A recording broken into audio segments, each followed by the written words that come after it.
Okay, good evening. We're back with 2 Kings chapter 18. Hezekiah rules in Judea. Hezekiah, son of uh uh Hezekiah, son of Ahaz, um Ahaz began to rule over Judea in the 3rd year of King Hosea's, if I'm pronouncing that right, reign in Israel. He was 25 years old when he became king, and he reigned in Jerusalem 29 years. His mother was Abijah, the daughter of Zechariah. He did what was pleasing in the Lord's sight, just as his ancestor David had done. He removed the pagan shrines, smashed the sacred pillars, knocked down the Asherah poles, broke up the bronze serpent that Moses had made because the people of Israel had begun to worship it by burning incense to it. The bronze serpent was called Nehushtan.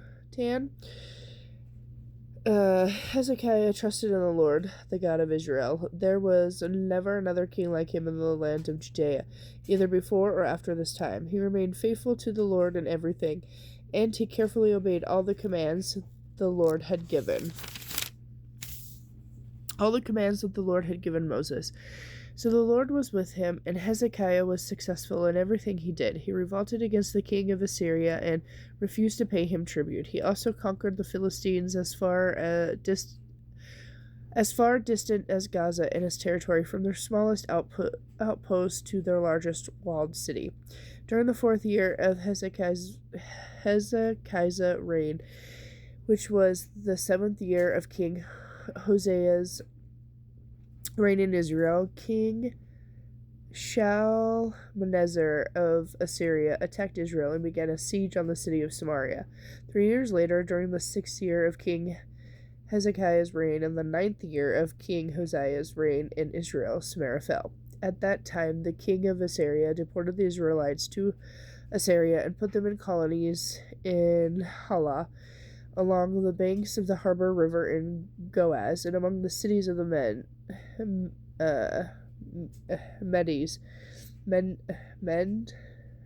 Medes. Sorry, for they had refused to listen to the Lord their God. Instead, they had violated his covenant, all the laws the Lord had given through his servant Moses. Assyria invaded Judea. In the 14th year of King Hezekiah's reign, King Sennacherib of Assyria came to attack the fortified cities of Judea and conquered them. King Hezekiah sent his message to the king of Assyria at Lachish.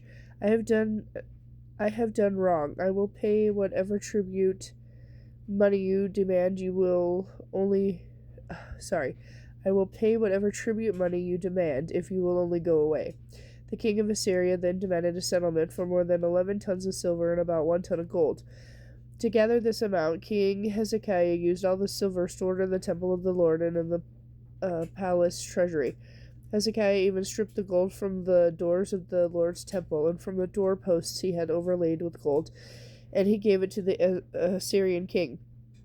Nevertheless, the king of Assyria sent his commander-in-chief, his field commander, and his personal representative from Lachish with a huge army to confront King Hezekiah in Jerusalem. The Assyrians stopped beside the aqueduct that feeds water into the upper pool, near the road leading into the field where cloth is bleached. They summoned King Hezekiah, but the king sent these officials to meet them. Eliakim, son of Hilkiah, the palace administrator, Shebna, the court secretary, and Joah, son of Asaph, the royal historian. Sennacherib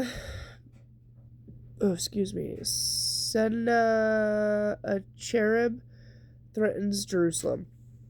Then the Assyrian king's personal representative sent this message to King Hezekiah. This is what the great king of Assyria says. What are you trusting in that makes you so confident?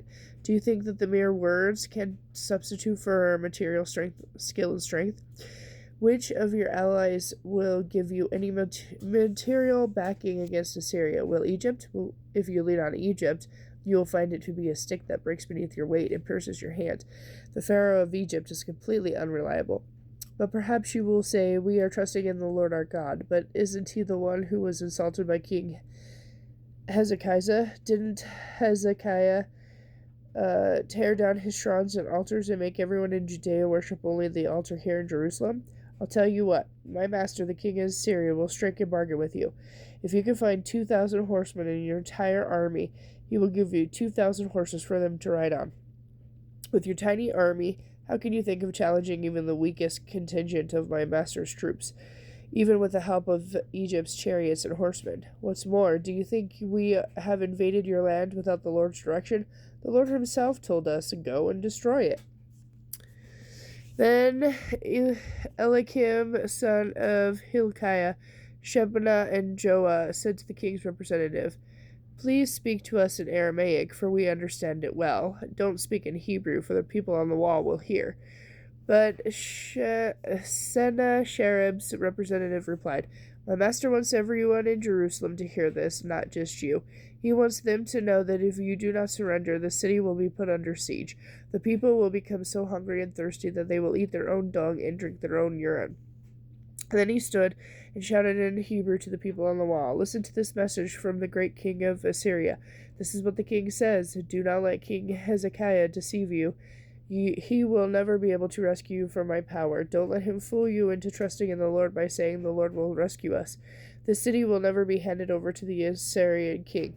Don't listen to Hezekiah. These are the terms the king of Assyria is offering. Make peace with me, open the gates, and come out. Then I will allow each of you to continue eating from your own garden and drinking from your own well. Then I will arrange to take you to another land like this one, a country with bountiful harvests of grain and wine, bread and vineyards, olive trees, and honey, a land of plenty. Choose life instead of death. Don't listen to Hezekiah when he tries to mislead you by saying the Lord will rescue us. Have the gods of any other nations ever saved their people from the king of Assyria? What happened when the gods of Hamath or Arpad? And what about the gods of Sepharvaim, Hena, and Iva? Did they rescue Samaria from my power? What god of any nation has ever been able to save its people from my power? Name just one. So what makes you think that the Lord can rescue Jerusalem? But the people were silent and did not answer, because Hezekiah had told them not to speak. When Eliakim, son of Hilkiah, the palace administrator, Shebna, the court secretary, and Joah, son of Asaph, the royal historian, went back to Hezekiah. They tore their clothes in despair. They went in to see the king and told him what the Assyrian representative had said. Okay, with that, I'll be back later with chapter 19.